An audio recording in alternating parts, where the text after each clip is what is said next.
کبیرہ گناہ کرنے والا جہنم میں جائے گا، معاف کر دو اس کا قانون، اس کی رحمت ہے، یہ آخری انسان جہنم سے نکلے گا، آخری سب سے زیادہ سزا کاٹ کے نکلے گا۔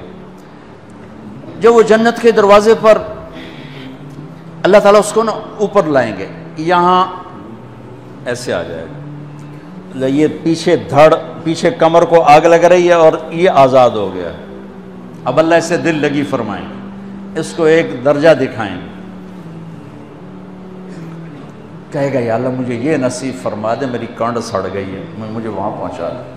تو اللہ تعالیٰ فرمائیں گے اگر میں نے وہاں پہنچایا پھر کوئی مانگے گا نہیں، کچھ نہیں مانگتا، مانتا ہی بہت۔ جب وہ پہنچے گا ابھی اس کا آخری مرتبہ آگے، تو اللہ ایک اور درجہ دکھا دے گا۔ جب اسے دیکھے گا تو انسان کی طبیعت میں لالچ تو ہے، رکتا تو ہے نہیں، تھوڑی دیر بعد کہے گا یا اللہ اے دے دے، تیری کڑی کمی۔ تو اللہ تعالیٰ کہیں گے پھر اور مانگے گا نہیں، بالکل نہیں مانگتا، تو اللہ تعالیٰ وہاں پہنچا دے، پھر ایک اور دکھا دے گا، تھوڑی دیر تو صبر کرے گا، پھر کہے گا یا اللہ کوئی گل نہیں، اے دے دے، تیرے کو ان کا گھاٹا ہے، اور مانگے نہیں، بالکل تیری عزت کی قسم۔ اب اللہ اس کو اس کا اصلی درجہ دکھائے گا، لیکن اب یہ ڈر جائے گا کہ اتنی باری میں چکر بازی کی تھی، جو ہوں منگیا تھا کہ نہیں واپس دے ٹکٹ نہ لگے، لہٰذا وہ چپ ہو جائے گا، مانگے گا۔ اب اندر ہی اندر وہ ڈر رہا ہے، اور ادھر بے صبرا بھی ہو رہا ہے، آدمی پیدل ہو جاتا ہے، چل کوئی سائیکل ہی دے دے، میں سورا بھی دے دے، کوئی گل نہیں، چلاواں تو صحیح۔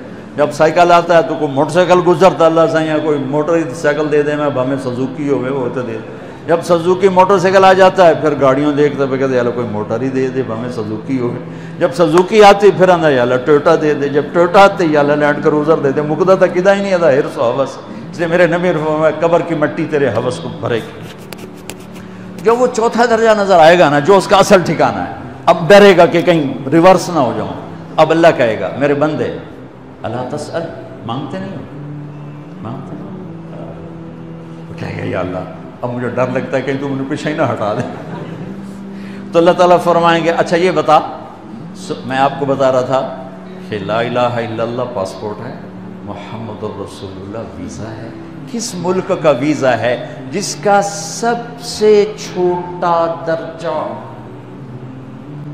چھوٹے پر میں اتنا زور لگا رہا ہوں کہ اور میرے کو زور ہے ہی کوئی۔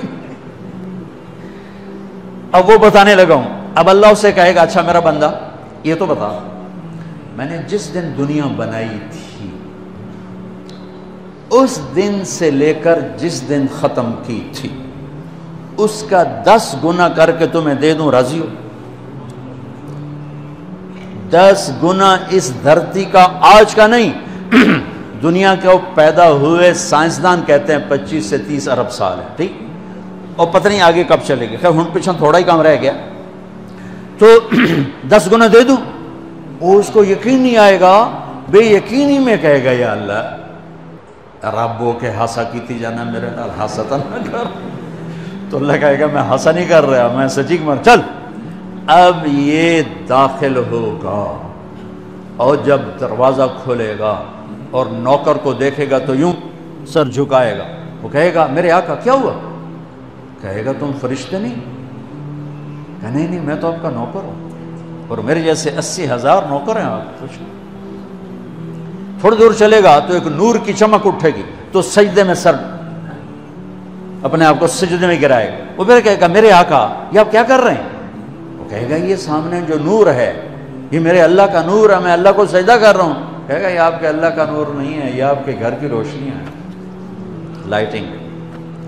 آگے چلے گا تو قالین آ جائے گا، اس قالین پر کتنا چلنے کا ہے یہ زمانہ؟ 40 سال چلتا جائے گا تو تب جا کے وہ قالین ختم ہوگا۔ 40 سال دنیا کے، وہاں تو 4 سیکنڈ میں اسے طے کرے گا۔ 40 سال لمبی کارپیٹنگ۔ نوابہ بہاولپور نے انڈیا سے بزرگ کو بلوایا تھا تو ان کے لیے کارپیٹنگ کی تھی، اسٹیشن سے لے کر محل تک، تو سارے ہندوستان میں غلغلہ مچ گیا، شور مچ گیا کہ نوابہ بہاولپور نے اتنا 4 میل لمبا قالین بچھا دیا۔ ادنا جو سب سے آخری لتر کھا کے جنت میں جائے گا اس کی کارپیٹنگ 40 سال۔ آگے 80,000 نوکر، میں ابھی میں آیا ہوں تو یہ پھول لے کے کھڑے ہوئے تھے، وہ سارے پھول لے کے کھڑے ہوں گے اور کہیں گے اما آن لسیدنا ان نزورہ، ارے ہمارے آقا سارے جنتی جنت میں چلے گئے، آپ کدھر رہ گئے؟ ہم تو حضرت سکنے پہ گئے۔ وہ کہا شکر کرو میں آ گیا جب میں نے بڑے لتر پہ بڑی دلائی ہوئی جے میری، تو انہوں کیا پتا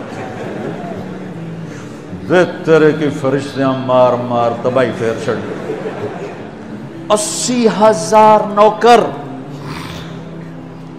کوئی تنخواہ ان کے ذمہ نہیں، سب اللہ پہ پوری کرے گا، کھلانا پلانا سب اللہ کے ذمہ، پہنانا سب اللہ کے ذمہ۔ ہاں تمہیں پتہ جنت میں قد کیا ہے؟ 130 فٹ، 130 فٹ۔ آدم علیہ السلام کو اللہ نے 130 فٹ کی ہائٹ پہ بنایا تھا، ہماری اماں جان بھی 130 فٹ کی تھی۔ یہ بات تو شاید آپ سب کو پتا ہے کہ یوسف علیہ السلام دنیا میں سب سے خوبصورت مرد آئے، یہ بات شاید بہت سوں کو پتہ نہ ہو کہ اس کائنات کی سب سے خوبصورت عورت حضرت حوا ہے۔ حضرت حوا سب سے حسین عورت، وہ بھی 130 فٹ کی تھی۔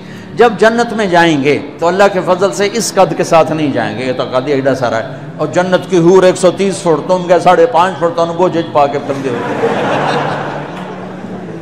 اب اس 130 فٹ ہائٹ ہو اور ڈاکٹر یوسف 5.5 فٹ دا اندر گیا تو وہ جچی گم ہو جاؤنا، اس کہ میرا ہسبینڈ گیا کہ دیکھا بے پاسے سجے پاسے جولی ہے جو مغرور۔ تو 80,000 نوکر کہیں گے کہاں رہ گئے؟ وہ کہے گا شکر کرو میں آ ہی گیا۔ پھر جب یہ میدان میں اس کو بٹھائیں گے، 80,000، ایک ہاتھ میں برتن ایک ہاتھ میں پیالہ، 80,000 ڈرنکس اور 80,000 کھانے، یہ کھائے گا پخانا نہیں، پیے گا پیشاب نہیں، کھائے گا لذت میں کمی نہیں، پیے گا لذت میں کمی نہیں، کھانے کا نظام الگ ہے، پینے کا نظام الگ ہے۔ کھا پی کے جب فارغ ہوگا کہیں گے اب آپ اپنے اہلیت سے مل لیں، اپنی بیگم صاحب سے مل لیں۔ جنت کی حور یہ ایک دم غائب ہو جائیں گے، سامنے سے جب پردہ ہٹے گا تو ایک اور کائنات نظر آئے گی، اور اس پر ایک لڑکی یوں بیٹھی ہوگی ایسے ٹھیک لگا کے، تھوڑا تختی چھوٹا نہیں تم دونوں بھی کھاوا ایسے کر کے تو وہ ایسے کر کے بیٹھی ہوگی، تو وہ جب اس پر نظر پڑے گی نا جنت کی لڑکی پر، تو اس کی آنکھیں ایسے ہی پھٹی رہ جائیں گی، ایتھے ہی رہ جائیں گے، وہ دیکھتے جا رہا 40 سال بس ایسے ہی بیٹھا رہے گا۔ جس نے جنت کے کالے کالے دوزخ کے کالے فرشتے دیکھے ہوں، وہ حور نو وے کہ مرے گا نہیں تو اور کیا ہو، وکھی جاندہ وکھی۔ آخر وہ بولے گی اما لک فینا من رغبت، میرے آقا آپ میرے پاس نہیں آئیں گے؟ پھر اس کو ہوش آئے گا، ارے بی بی تو کون ہے؟ کہے تیری بیگم اور کون، تیرے انتظار میں بیٹھے بیٹھے گھڑیاں بیت گئیں۔ تو یہ سب سے ادنا درجے کی جنت ہے، تو اعلیٰ درجے کی جنت کیا ہوگی؟ اور یہ ایمان والی عورت، یہ ایمان والی عورت جو دنیا میں اللہ اس کے رسول کو راضی کر کے چلی گئی، اس جنت کی لڑکی سے 70,000 گنا زیادہ خوبصورت ہوگی۔ میرے بچوں، اللہ رسول سے تعلق بنا، محمدی بن جاؤ، ڈاکٹر کی ڈگری بھی لو اور ساتھ محمدی ڈگری بھی لو۔ ڈاکٹر کی ڈگری موت پہ بیکار ہو جاتی ہے، اور محمدی ڈگری ایسے کھل کے سامنے آتی ہے کہ دنیا بھی تمہاری، آخرت بھی تمہاری، قبر بھی تمہاری۔ یہ تبلیغ اس کو سیکھنے کی یہ خوبصورت محنت ہے۔ اپنی زندگی 24 گھنٹے کی زندگی میں صرف 5 نماز فرض ہیں، نہ چھوڑو، نماز نہ چھوڑو، نماز نہ چھوڑو، کسی حال میں نہ چھوڑو۔ میرے نبی کے نواسے نے کربلا میں پڑھ کے تاریخ بنا دی قیامت تک کے لیے کہ کربلا جیسی شدت ہو تو بھی نماز نہیں چھوٹ سکتی۔ روزہ چھوٹ سکتا ہے، مسافر ہے، بیمار ہے، حج چھوٹ سکتا ہے، پیسہ کوئی نہیں، زکوٰۃ چھوٹ سکتی ہے، پیسہ کوئی نہیں، نماز نہیں چھوٹ سکتی۔ تو جتنے آپ بیٹھے ہو، اساتذہ ہیں، بچے پر بچے، نماز نہ چھوڑنا، میں ہاتھ جوڑتا ہوں، نماز نہ چھوڑنا۔